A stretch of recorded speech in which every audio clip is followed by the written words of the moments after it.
Hello, I am Donnie, and I am the cute one. And I'm Chelsea, and I am the cute one. TGIF, cuties. We're here. We're here. So here's a spoiler alert. We record this on a Tuesday or Wednesday. Changes every week. Keeps you on your toes. But today, I did my taxes. I filed a late one, obviously. Uh-huh. And I want to start making more money. Great. Ask, believe, receive. And so it Thank is. you. I thought about, and I even asked my tax lady because I found out she lives in my neighborhood. We did it virtually, and then she lives in my neighborhood. I bet she regrets telling you that. No, she gave me a discount. Oh, cute. Yeah.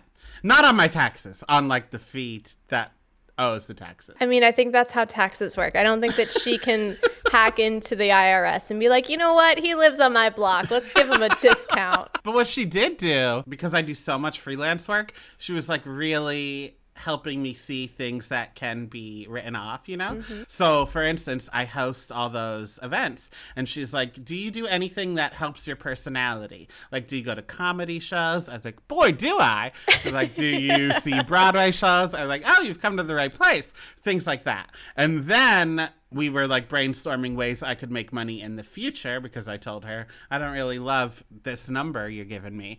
And I said, what happens with taxes and OnlyFans? And she said, same thing. She said, if I buy porn, I could write that off because it could be research, et cetera, et cetera. It's like, I found my dream job, I think. Well, I love that this tax lady has been telling you the things that I've been telling you since the inception of our friendship, where I've said, we can write this off. You should write this off. Also, you talk about people's OnlyFans. You talk about porn that you watch. You have recently rated how hot hungry hippos are. All of those things that you are buying, if it's content, to quote David from Schitt's Creek, that's a tax write-off. Wow. I knew, like, if we watch a movie, we could write it off if we buy a ticket to it, whatever. I didn't know porn and pencils. Well, I mean, if content is made out of it, that's show business, baby. Wow, yeah. Now, I think I will just make content about watching OnlyFans because the cuties know, but I do have psoriasis privates. Happy Friday, everyone. Hope everyone had a great week.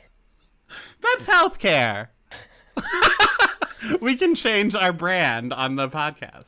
To what? Lifestyle and wellness. Because I talk about my psoriasis. I think that our podcast would be top of the charts if it was lifestyle and unwellness. Number one every week, coming in the top. Speaking of mental health, I had a dream last night. Chelsea, I had a dream that was not... I hate when you go rogue. We have an outline here of the hot topics of the week, and you're pulling a full Jerry Seinfeld. Not a recent Jerry Seinfeld, an old school. What's the deal about mental health? Like, we've discussed what the outline should be, and that is current events, cutie of the week. However, I've decided, and we've done it the past few weeks, that we should have a Regis and Kelly opening where we talk about ourselves first. Okay. And thanks for letting me know. I'm assuming I'm Kelly. Or am I Regis? We'll take turns. Okay. You do have a great Regis impression. I don't think so. I almost did it, and then I was like, that's not good. Would you like to phone a friend? Oh, you have the good Regis impression. Oh, I forgot. I get us mixed up all the time. So my dream, it was not, you'll be happy to know this, was not about doing work. It was not stressful about doing work. Wow. I know. It was about me and Zendaya and Annalise Vanderpool from That's So Raven. Okay. The three of us were hanging out. Now, you know in sitcoms when, like, someone in the dream is like, Chelsea, Chelsea, Chelsea, and then it cuts to, like, the mom saying, Chelsea, Chelsea, and then she wakes up and it was all a dream. That happened with my phone alarm. So in the dream, Zendaya's phone alarm was going off, and I was laughing at her. I was like, turn that off. And she's like, I don't know how. So then I took her phone, and I was trying to turn her alarm off, but instead I saw her calendar app, and it said, rehearsals for Grease on Broadway. I'm Sandy. And I was like, oh my God. Rehearsals for Grease, parentheses. I'm Sandy. When I woke up, I was so pissed. I've never been that pissed to wake up from a dream since I used to dream I was on Glee. Oh, you're an idiot. Well, There were some highs, there were some lows, your rose and your thorn for the week, the taxes, but also a dream about Zendaya on Grease, parentheses, she's Sandy. Now, if we're going to be doing this Regis and Kelly bit where we share a bit from our week, I'd like to talk about Mother's Day. Oh, yeah, great. You didn't wish me one.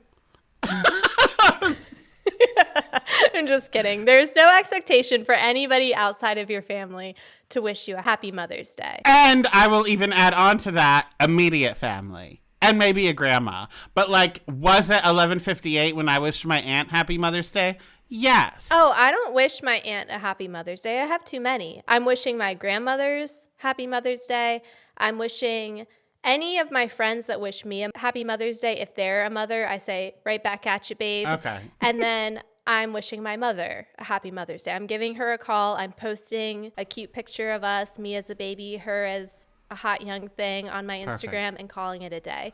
I have no expectation of friends wishing me a happy Mother's Day. Also, I am glad you called me out on it because now all my other friends who I didn't wish happy Mother's Day to, they feel even. Everybody. If you're my woman friend with a child, I didn't wish you a happy Mother's Day this year. You're all equal under God's eye. Hashtag feminism. That being said, I did wake up to what can only be described, and I'm going to post it on the Patreon. So patreon.com/IamTheCuteOne. I woke up to what can only be described as Dwight Schrute, It Is Your Birthday adjacent. Picture it here, like we're Sophia on the Golden Girls. I want you to picture it. The year was 2024. It was Mother's Day. A 8x10 piece of computer paper, black ink, Happy Mother's Day, Chelsea. Presented to me. Where do we go from there? A YouTube plug. Cuties, if you want to see us instead of just listen, go to our YouTube and the link is in the show notes. So go there, like and subscribe, please, even if you're just doing us a favor. So this week brought us an announcement of a baby Bieber, Sabrina Carpenter turning 25 with the help of a Leonardo DiCaprio meme, Melissa McCartney joining the cast of Only Murders in the Building, The Wizards of Waverly Place reboot beginning filming, Steve Buscemi being punched in the streets of New York City, a baby on the floor of the Eras Tour, and the man who made The Dress go viral, admitting that he did try to kill his wife. And somehow we've made it to Friday yet again.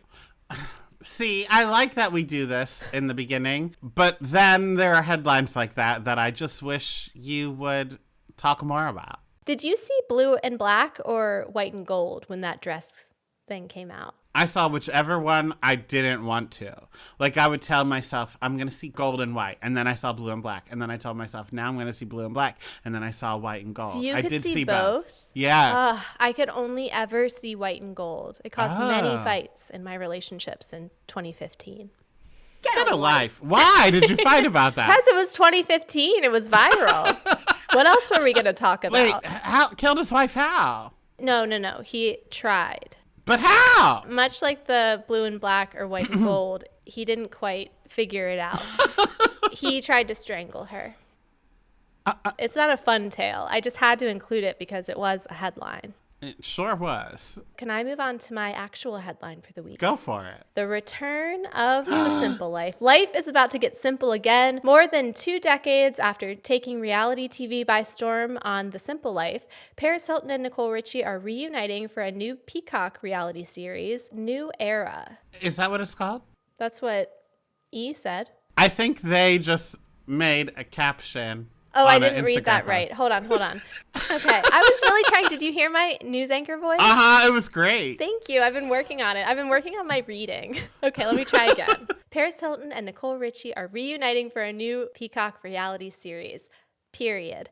New Era, Hilton and Richie wrote in a joint Instagram post. I cannot wait. Now, I will say, I did hear this news that they were going to be on a reality show together, not The Simple Life, but Simple Life adjacent. The two of them will star and produce. But then the next day, it was all rumored that they were actually going to be on Trader Season 3, which I would also be fine with. However, here's the problem with that. It would have to be like in their contract that they would make it to the final episode, because if they were announced to be in it and then voted the first two out, I would slip my eyes open with this paper towel. So specific and yet haunting. Yeah, I'm so pumped for this. But my worry is, okay, let me ask you, and I want your genuine feedback. Okay. Do we think this is going to be good? Or is this one of those things where it's like a moment in time that is better left in our warm, fuzzy memories? It depends. I think it depends what the premise is, and I think it depends how they are willing to act. Episode 1 is Paris Hilton learning how to strap her children into car seats. We've already got a great premise. Season 4 was that, remember? Well, she didn't Basically. learn anything. Have you seen Instagram lately? No. Oh, it was bad. She posted this video of quite literally the most chaotic seatbelt car seat situation I've ever seen with her daughter and her son in the backseat. Wow. Maybe they announced this show to take away from the heat of that. Probably. Because there is nothing scarier than a mom with an Instagram account looking at another mom strapping in her baby in a car seat. Terrifying. So yeah, season 5 was not good because it was so scripted. Like all those camp counselors at the camp were obviously actors. So if we come back where we left off, no, it won't be good. But if we can truly, I don't know where they would go now, but if we threw them in a new situation that they have yet to experience, I think we could have something gold. Yeah. Do you think they're going to bring Kesha back? Oh, I hope so. I would love that Easter egg. My thing is, I think you're exactly right because they were before their time. I put them in the like Anna Nicole Smith category of like being in on the joke before we knew people were in on the joke type of thing. And they knew exactly what they were doing. I love everything that they do when they are front facing with their personas and they just lean in and they are playing off of each other. And I loved the authentic moments that creeped in. Like Nicole Richie telling that one guy when she takes off her sunglasses and was like, listen here, you motherfucker. If you call us dumb one more time, I will kill you. Yeah. Like I loved those type of moments that were just so relatable and yet not relatable and just lovely. And like sana sa, that literally was just two friends going stir crazy during production. I need them to be them. Silly. Yeah. Yeah. And I think the problem might be that Paris already told us all of that was fake and not who she is. So then to go back and do that will seem fake, but also to be like, save the children every episode. I don't really want to see that either. But I will say that cooking show she did was fun. Yeah. And I don't want to see the cooking show. It flopped for a reason. But if she can bring that cooking show energy to this show, I think we have something good. Paris in Love is a little boring for me. We tiptoe on documentary lines because she is not being the silly version. Well, and people like it because it is real and it does verge on trauma, but I don't want that from Paris and Nicole. I'm glad that Paris gets to express that side of herself and gets to talk publicly about all of the shit that she's gone through. But if Paris just commits to like, this is a bit, this is a character, but I'm going to fully commit to this, I would love it. Me too. Of the two of us, who do you think is the Paris and who do you think is the Nicole? Can we be both at different times, or is that a cop-out? That's usually our answer for the two of us. Any iconic duo, like Snooki, JWoww, we are both, except that I am Mary-Kate and you are Ashley. But that's because we can't tell them apart. True. Okay, tell me why we are both Nicole. More chaotic. Nicole will influence the other one to be bad, whereas I think Paris is the more famous one and is the more glamorous one. Because I think we influence each other to do bad stuff in different ways. I think that we are truly the devil on each other's shoulder.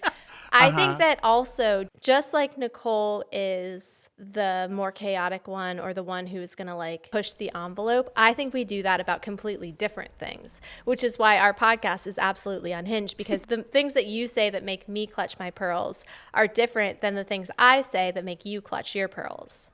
That's true. Maybe you are Nicole and I'm Paris, because you would do the unhinged things and I would say the unhinged things. That's a good distinction. That's a very good distinction. Like that. The woman with the speech impediment that read fortunes, and she said, "Girls, you're not being very professional." And then Paris says, "What's professional?" Like that. Okay, like for example, I'm clutching my pearls right now because not only did you just do voice work, but you are quoting a very problematic part of The Simple What's Life. problematic about it? She wanted to know what professional was. So I think in conclusion, we're both a little bit of both. Okay, I want to talk about a new show on Amazon Prime called Elle. Did you hear about this? No, go ahead. Oh, God. So it is Sounds like you really enjoyed it. I have so many mixed feelings. So it's created by Laura Cottrell, who was the producer of Insecure, written by Josh Schwartz and Stephanie Savage, the creators of Gossip Girl, and produced by Reese Witherspoon. Elle follows Elle Woods in high school as we learn about the life experiences that shaped her into the iconic young woman we come to know and love in the first Legally Blonde film. Did we learn nothing from the Carrie Diaries? And I think the Carrie Diaries is somehow going to be better than this because with Carrie, she was already a flawed human when we met her and stuff. And there was a character journey, but like even the woman we're seeing in and just like that, she's still flawed. She still has a life to learn. But Legally Blonde is about this woman having character development for the first time. Right. So is this the prequel to her being like the perfect sorority girl? Oh, maybe. But I don't want to see that either. I don't want to see that. I don't want to see a show about just a vapid bit. Yes, I do. I was like, are we doing Freaky Friday right now? You're now telling me I don't want to watch Elle Woods before she discovers that she maybe can I do do. it all? I just hate, and this was the problem with the Carrie Diaries as well. I just hate when we know what's gonna what the happen. finish line's going to be. We could young Sheldon it and be like, "Oh, it was my mom in a wig." Like we can do that, fine. But I still feel like it's not the good move. You quoted Young Sheldon and my lighting changed. Did you just see that? I did. Again, Freaky Friday. Something strange is happening. There's something happening here. What is that? Hey, girl, what's not so? Oh. Sometimes you sing the right words, but not the right tune. Tell me again about the Balloon Man or whatever the fuck his name Won't was. you pop a balloon? That is the theme song to Three's Company. I know. To complete my thought, good Lord, here we are. If you listen to our earlier Patreon episode we usually record during the day. It is 10:10 at night. So, we start the day with our max amount of brain cells, and by the time we get to here, this is what we're left with. And cuties, that's a wonderful plug. If you do not subscribe to our Patreon because you don't like the things we cover them as much as we cover a movie. Like this episode that we put out earlier this week, we talk about an episode of The Comeback, but really for 20 minutes we do not. And then we do for 10. So I promise, if you subscribe to the Patreon, you're going to hear more about nonsense than you do about what we're covering. That's a great plug, Donnie. And also, may I just say, it's $5. $5, and then if you hate it, you can unsubscribe before June 1st. That's $5. That's one Starbucks cup of coffee. You've tried it, and you can say, hey, I tried it and I hated it, and I don't want to go back. Just try it. Yeah, take a sip. And this week, you get to watch me eat ramen noodles. You sure do. You absolutely do. To circle back to my original point, you quoted Young Sheldon. It broke my brain. Elle, tell us more. So that's all there is to tell, but I also have to tell my thoughts. I will say something controversial, but feminist. Whether I like it or not is going to be determined on how this girl looks. Because there is nothing worse in this world than an ugly bitch. A pretty bitch, love it. An ugly bitch just is so punchable. If we get an ugly Elle, I'm going to be Team Vivian. Okay. Great. My thing is, are they going to introduce Warner and then we're supposed to be like rooting for Warner? Yeah. Will they, won't they? Well, we know they won't. I know. I just don't get it at all. And it's not even about her in undergrad. It's about her in high school. Yeah, it's just euphoria.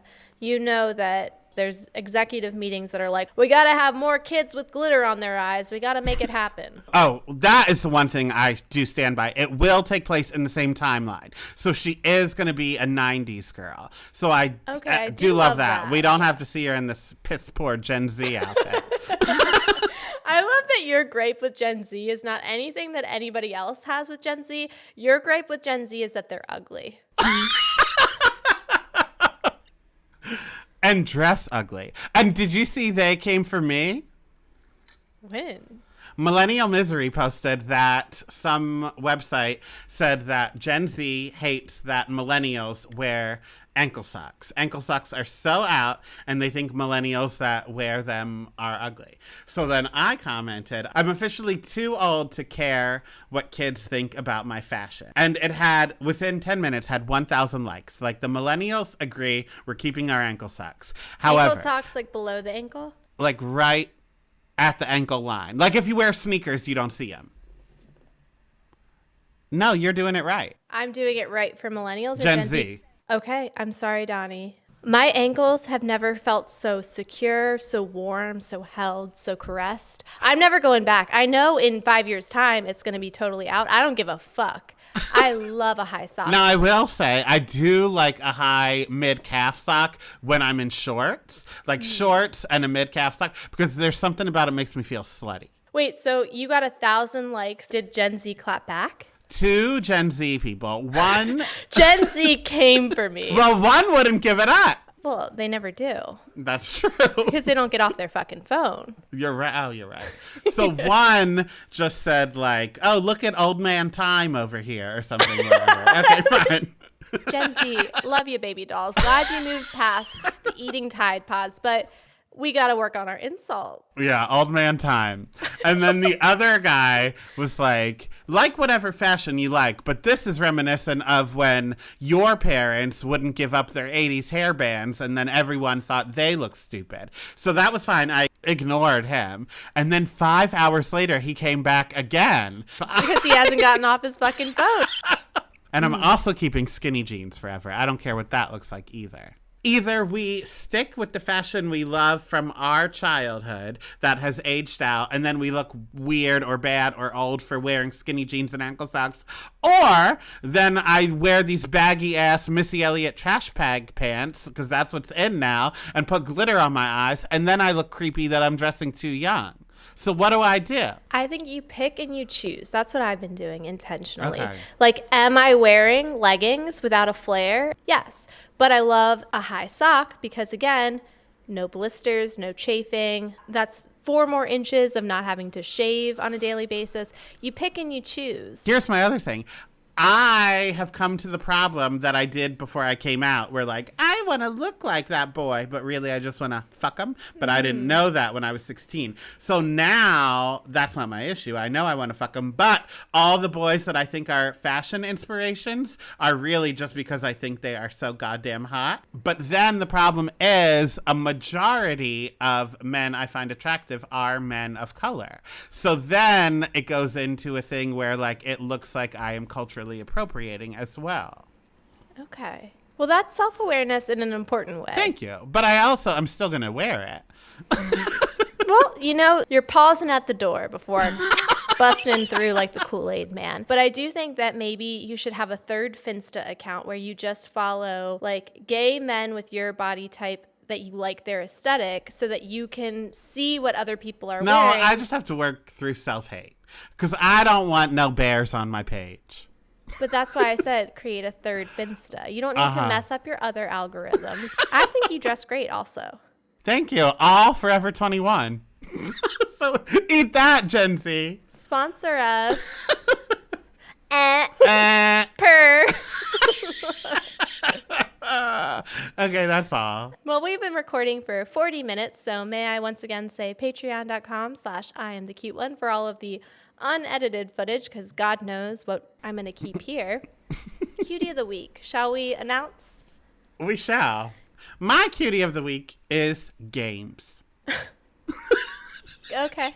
Okay, so one in particular, and then I was like, wait, I'm having a very gamey week. So Disney's Dreamlight Valley, available on all platforms, just added Daisy Duck this week, and What are you saying? Dreamlight Valley. Sometimes I think that you are living in your own little world, and then sometimes you speak things out loud, and I think you forget that the rest of us exist. Can you just line by line explain what you've just said? So Disney's Dreamlight Valley came out about a year and a half ago. It's like Farmville or The Sims or whatever, except it's all Disney with a little bit of dark mental health storyline in it as well. So when the game first starts, you can make what you look like. I look like me. And then you're in this town. Mickey and Donald and Goofy are there, whatever. And then there's all these thorns all over. So you have to like shovel them out, clear it up, make the town look nice. Then like Mickey needs to find a dress for Minnie. Minnie needs to bake a cake, whatever. Donald Duck is struggling with his sexuality. All of the above. So after you buy Donald Duck a dildo, then Can you do a Donald Duck impression? I feel like you're somebody that could. I can only make the noises. Like when he gets mad and goes, Yeah, that's exactly what I meant. and I know he does speak, but I can't speak in that voice. I can only make his angry noises. So then you find out all these thorns came because there was a child that used to live in this Dreamlight Valley, but left. And as he became like emotionally fucked up, the thorns came and took over the city. Oh, it's Barbie. Well, this came out first. Then you find that you are that kid.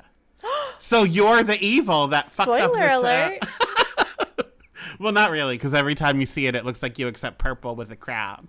But they added Daisy Duck this week. So I've been playing, and that's my problem with games like this. Like The Sims, I don't play because I hate giving so much time to a life that's not real. And then I leave and I'm like, oh my God, well, she's a millionaire now with 8 kids and one of them died in a pool, but I have no kids. That I caused. I did put that baby in a pool and get rid of all of the exits. And I did watch that baby drown. But you know, who's to say who's to blame? I can't do that in real life, yeah. But with this... With this, because there is no way to like reach the top, you're just planting pumpkins and selling them to the fairy godmother in the woods. I can play for 10 hours at a time. Oh, so you truly, this cutie of the week was a cry for help. No, they added Daisy Duck. This wasn't hyperbole. This was you saying, hey, just letting the cuties know I am growing and selling pumpkins upwards of 10 hours a day. That's right. Okay.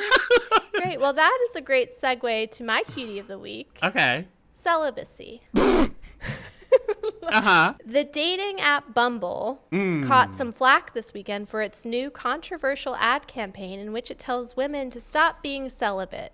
It features bright yellow billboards with anti-celibacy captions such as, "Thou shalt not give up on dating and become a nun." So this ad went viral, and since then, the founder of Bumble has issued a public apology. So because of this apology, I think celibacy is winning this week. Wow, I would say so. Is this the same ad campaign that's like, would you rather fuck a bear or a man in the woods? I think the question is, do you trust a man or a bear in the woods?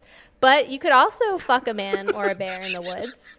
I think it was from a podcast that said, women, would you feel more comfortable with a random man or a bear?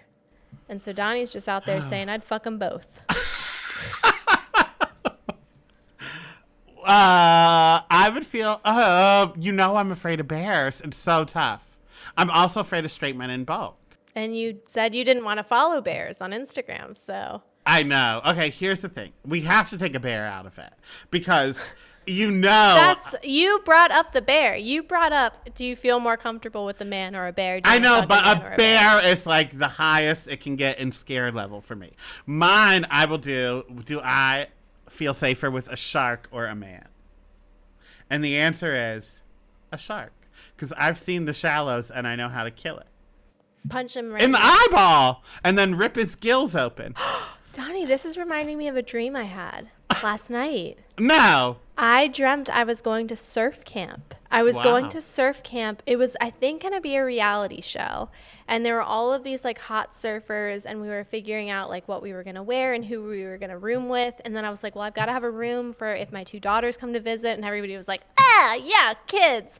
And then I was like, well, fuck. I have never gone surfing before and I don't know how to swim. So I like told somebody privately and then it became this whole thing. And then I was like, well, listen, I'm not in competition with you guys. I think it could be a very compelling storyline that like I don't really know how to surf and I don't really know how to swim and maybe you guys could help me out. And they were like, this is a competition show. And they were so mean to me and so rude to me. This is literally just coming back to me. This was last night that I had this. And then the dream ended and I was like, oh my God, I have not gotten a bikini wax. This is going to go terribly. So I think I would choose a bear over a shark, but definitely a shark and a bear over a man. Fair. I love that. So in conclusion, TGIF. One more reminder, if you only listen to us, you can see us on YouTube. Link is in the show notes. Check it out. And on Monday, we will be covering Georgia Rule. Laugh out loud, knee slapping comedy with that one. Uh-huh. It's dark, cuties. It's dark. But we're going to have a grand old time. So we will talk to you later. Love you like a sister. Bye. Bye.